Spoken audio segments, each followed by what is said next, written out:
Welcome to Pulmonary Rehab. My name is Ellen Michaud, and I am a registered respiratory therapist and certified respiratory educator working with the Lanark Renfrew Lung Health Program. Today I'm going to talk to you about respiratory medications. The objectives that we will cover are what you should know about your medications, the difference between short-acting and long-acting bronchodilators, the role of inhaled corticosteroids in the management of your COPD, how to take your medications properly, and the role and benefits of oxygen therapy in the treatment of COPD. There are a variety of different respiratory medications available on the market that can help improve your symptoms and your quality of life. It's very important for you to take these medications regularly and exactly as prescribed. Your health professional can help you acquire a better routine to make sure you take your medications on a regular basis. If you have any questions or concerns about your medications, I encourage you to reach out to your primary care provider, your respiratory therapist and/or respiratory educator, or your pharmacist to further discuss these questions and concerns. I encourage you to write down your questions in advance so you don't forget to mention them at your next appointment. What are respiratory medications used for? Well, they can help you to feel better by reducing the amount of shortness of breath that you experience. They help to reduce how much you cough. They help reduce the number of COPD flare-ups, emergency room visits, and/or hospitalizations you may have. They help loosen and mobilize secretions built up within the airway, and overall improve your quality of life and improve your performance in your activities of daily living. What should you know about your respiratory medications? Well, it's very important that you know the name of your medication, as opposed to identifying your puffer by color or device. It's very important you know how each of your medication works, the dose for which you should be taking, and how long your medication lasts before you get a prescription renewal. You should know when to take your medication, how to take your medication properly, and you should be aware of any precautions and side effects associated with your medications. There are two different classes of respiratory medications. Number one, bronchodilators. These medications are the most important medication in COPD therapy. They work by opening up airways to allow for easier breathing. They reduce the symptoms of shortness of breath by opening up the airways, reducing air trapping, and lung hyperinflation. They also reduce the risk of acute exacerbations or flare-ups. Because they work for different lengths of time, they are also referred to as short-acting or long-acting. And we'll review each of those in just a few minutes. Inhaled corticosteroids are the second class of medications, and I like to refer to these as anti-inflammatories because their primary role is to help reduce the swelling inside the airway. They help make exacerbations less frequent. They can also be helpful for some patients to further relieve symptoms, and they are not recommended as rescue medications. Short-acting bronchodilators make breathing easier by opening your narrowed airways.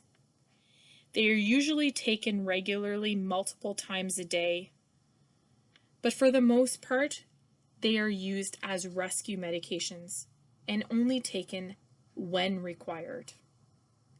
They work quickly to open up narrowed airways, so within minutes, you can feel benefit, but this benefit is short-lived, typically 4 to 6 hours, and you would need to use this medication again if you didn't have any additional medications on board. Some of the most commonly prescribed short-acting bronchodilators are known as Bricanyl, Aeromir, Ventolin, Salbutamol, Atrovent, and Combivent. Long-acting bronchodilators are indicated for maintenance treatment of COPD. They help to reduce breathlessness, disability, and exacerbation, and overall improve quality of life. They make breathing easier by opening up narrowed airways. They work for longer periods of time, keeping the airways open for up to 12 to 24 hours, depending on what device you've been prescribed. They must be taken regularly as prescribed, and they should not be used to replace a rescue medication. Taking additional doses of long-acting bronchodilators can cause more harm than good, and therefore should only be taken as prescribed. Inhaled corticosteroids help to reduce airway inflammation and the swelling within your airways. These medications are more commonly used in asthma patients, but they can be used in the treatment of COPD as well. These medications do not provide quick relief of symptoms and must be prescribed with a long-acting bronchodilator.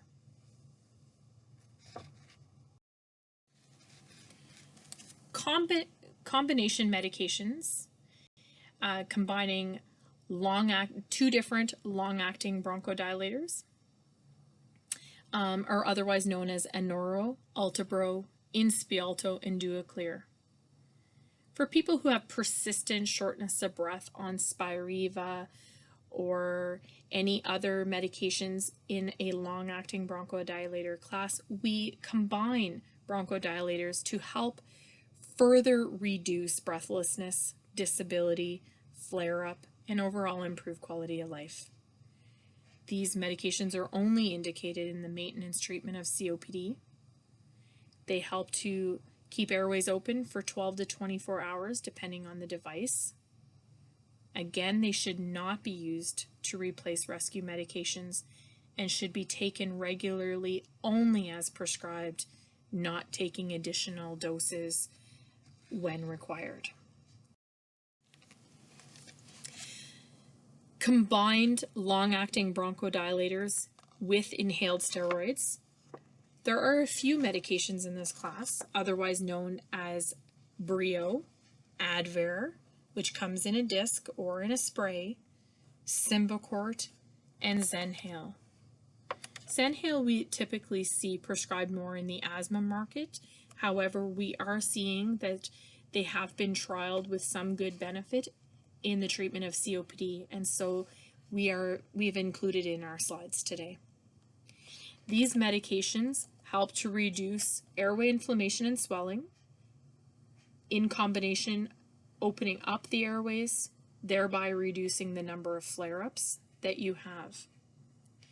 These medications are not recommended as a rescue medication.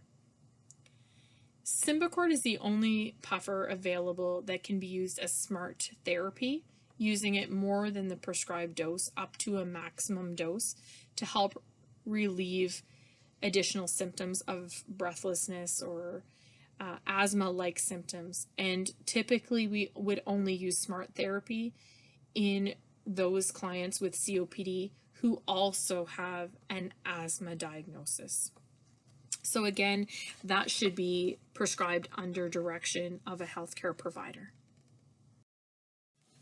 Additional medications that you might see on the market in the treatment of COPD are called theophylline and Daxis, both of which help reduce airway inflammation and swelling, can be used in addition to bronchodilators. They help decrease shortness of breath. They're taken as a pill on a regular basis, and again are not a rescue medication. They need to be taken on a regular basis as prescribed to avoid any complications or worsening side effects from the medication. You may also see corticosteroids like prednisone, which is an oral medication.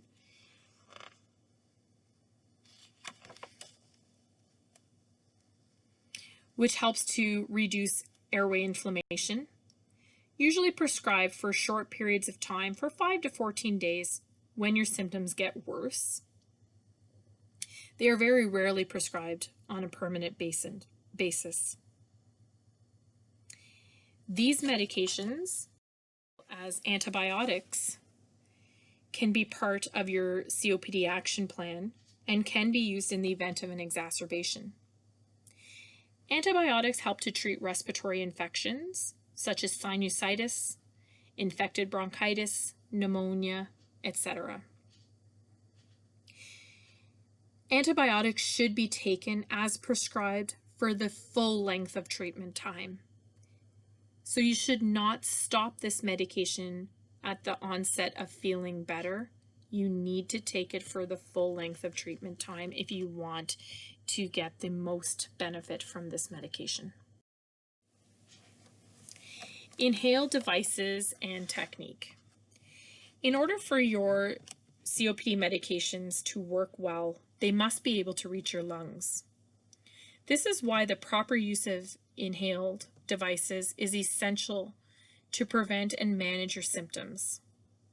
Most patients have difficulty using certain inhaled devices and keeping a good inhaler technique. Learning the right inhaler technique can be difficult, but you must persist. If you are using any of these inhalers incorrectly, the medication may not get to your airways as it's supposed to, and therefore your therapy can be less effective. Handling these devices should become second nature, like a reflex. Over time, if you use your inhaler device incorrectly, bad habits can form. And if you don't treat your symptoms and take your medication properly, you're going to have worsening symptoms, persistent symptoms, symptoms that affect your quality of life and your ability to perform your everyday activities. If you are unsure if you're using your inhalers properly, it is so very important for you to speak to your healthcare professional to review your inhaler technique. We also have websites available for you on our YouTube page, so Lanark Renfrew CPR, all one word. We have videos archived there.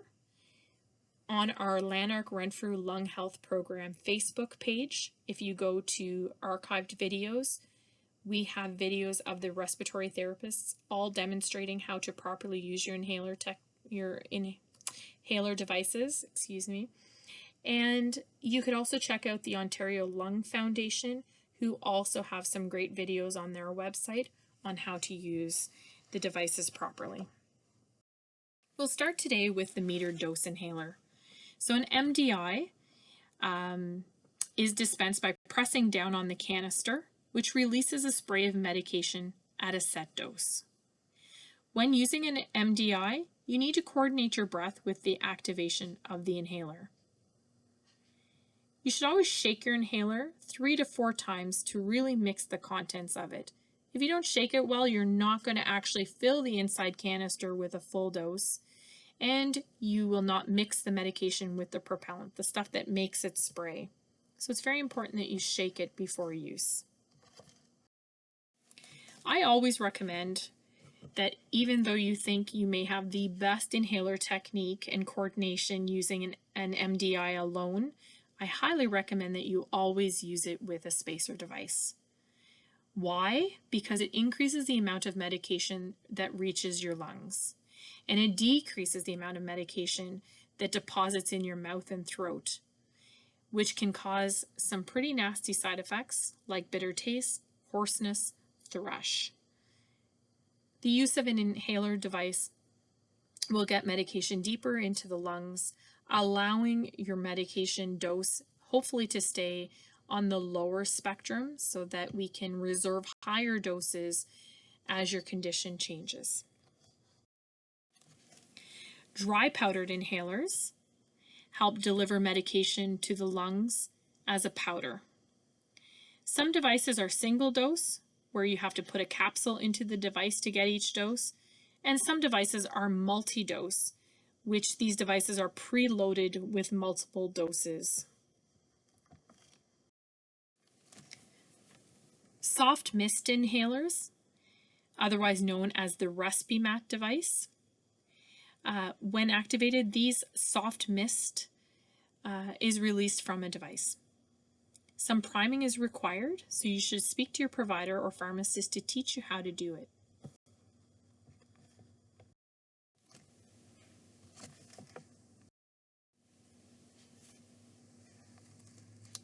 Oxygen.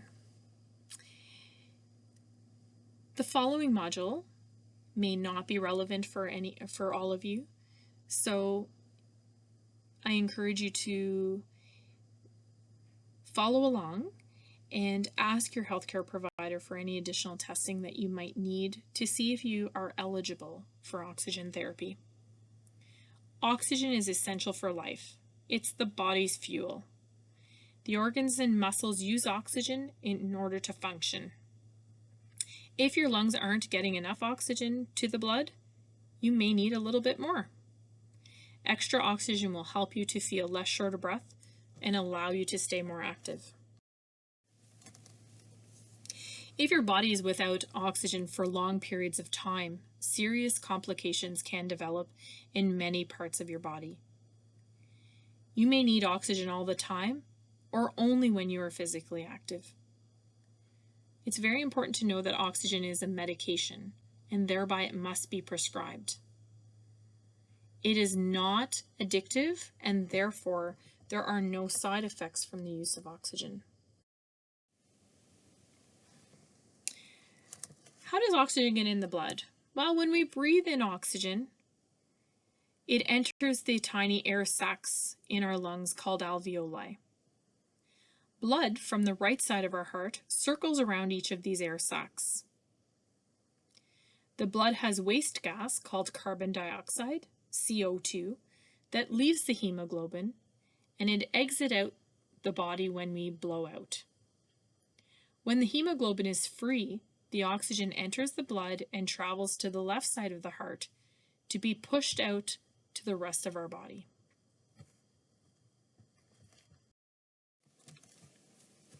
What is hypoxia? Well, hypoxia occurs when our oxygen levels are low. And as COPD worsens, the amount of oxygen in the blood the amount of oxygen in our lungs carried out to the blood decreases. This can occur gradually, and you may not even notice it. Carbon dioxide levels in COPD patients' blood can increase because their lungs cannot eliminate it properly. If you've ever been told you are a CO2 retainer, this means that you are not able to get the carbon dioxide out of your blood properly.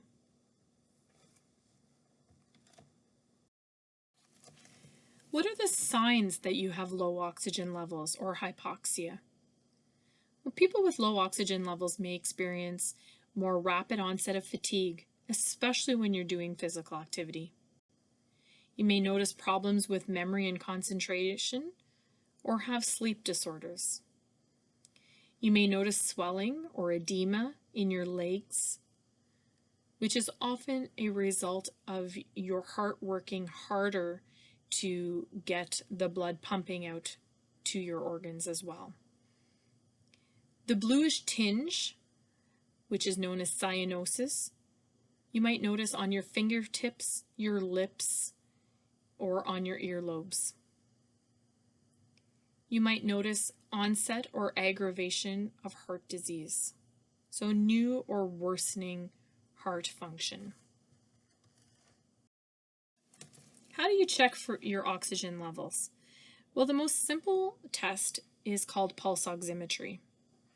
And you put a pulse oximeter on your finger or your ear to estimate the amount of oxygen in the blood, which is called SpO2. It is quick and painless, and it's a great way to see approximately what your oxygen levels are. If your oxygen levels are sitting below 90%, that would recommend that you have a further testing done. An arterial blood gas, if you've ever had one, you will definitely remember it, is a test where a specialist, like a respiratory therapist or a doctor, will draw blood from an artery, usually in your wrist, and that blood is then assessed to accurately measure the amount of oxygen and carbon dioxide in this arterial blood. And it for sure can help confirm the need for oxygen therapy. The benefits of using oxygen include the fact that you feel overall better with reduced level of shortness of breath. But oxygen does not improve lung function. It helps to reduce the feeling of fatigue and shortness of breath in some patients, but not all. It helps improve exercise tolerance, sleep, and quality of life, as well as improve heart function. What are some of the facts about oxygen? As mentioned earlier, oxygen is not addictive, and it doesn't have side effects. Some people do experience dry nose and dry eyes from use of oxygen. Dry nose can be very easily treated with a non-petroleum-based product like Sakaris, which helps to lubricate the inner lining of the nasal passage. Long-term oxygen therapy is not habit-forming or addictive, as we said earlier. The benefits of oxygen are most effective when you use it continuously or for at least 15 hours a day, because the human body cannot store oxygen. That's why it's so important, if you are prescribed oxygen, to wear it at night and with any physical activity so that you can help keep a reserve of oxygen in your system. Smoking will increase your risk of burns and may cause fires or explosions. And some companies will refuse oxygen setup or remove it from the home if they feel that the patient's safety is compromised. Oxygen equipment. Oxygen is available in a variety of different devices. They come in cylinders, large and small, portable versus less portable, depending on the size. They come in concentrators, which are large units that are electrical devices in which they concentrate the oxygen from the air around you. Those are mostly stationary in the home. However, there are portable concentrators that only some people are eligible for and would require additional,